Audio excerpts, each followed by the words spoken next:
কেমন লাগছে?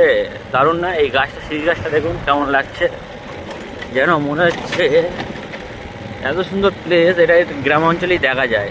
আর যারা গ্রাম অঞ্চল থেকে দেখছো তারা তো জানো যে তাদের মানে আমাদের পরিবেশটা কেমন হয়। আর যারা কলকাতা থেকে দেখছো তারা হয়তো মানে বুঝতে পারছো যে গ্রাম অঞ্চলের পরিবেশটা খুব শান্ত শিষ্ট, এত যানবাহনের চাপ খুব কম থাকে। আজকে আমি মার্কেটে যাচ্ছি কেনাকাটা করতে।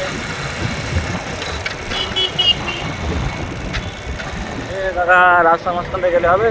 রাস্তার মাঝখান দিয়ে যাচ্ছে, বুঝতে পারছি। সাইডগুলো তো মাঠ, এই সাইডগুলো সব মাঠ। এই দিকটা একটু কটা বাড়িঘর ধর আছে, এই সাইডটা মাঠ, আর এই দিকটা বাড়িঘর ধর আছে।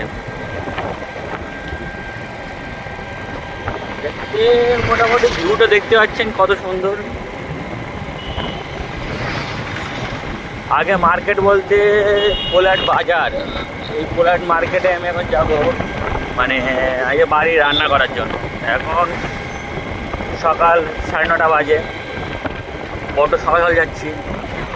আমি একটু ঘুম থেকে উঠতে দেরি করে ফেলেছি।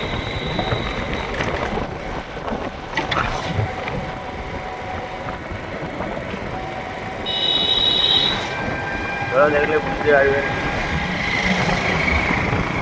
আর মার্কেটটা বেশি দূর না, এই কাছাকাছি। মোটামুটি আমার বাড়ি থেকে মার্কেটটার দূরত্ব ওই 3-4 কিলোমিটার মতন হবে। পেট্রোল পাবো, বাইকে তেল আছে আমার। আগের দিন আমি 100 টাকার তেল ভরেছিলাম। ভাই লটারি কাটো, কোটিপতি হও, আর না বলে ভিখারি হও।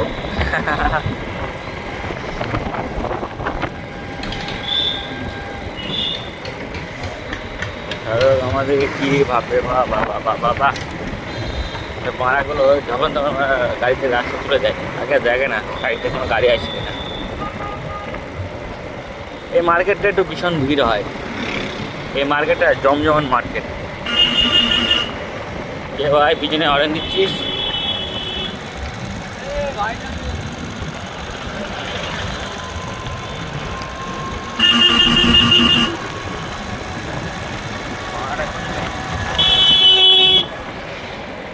দেখতে পাচ্ছ কেমন লাগছে। তো আমি মার্কেটটা এখানে শেষ করছি, নেক্সট ভিডিও আবার ডালছি, এর পরের পার্টটা তোমরা দেখতে থাকো।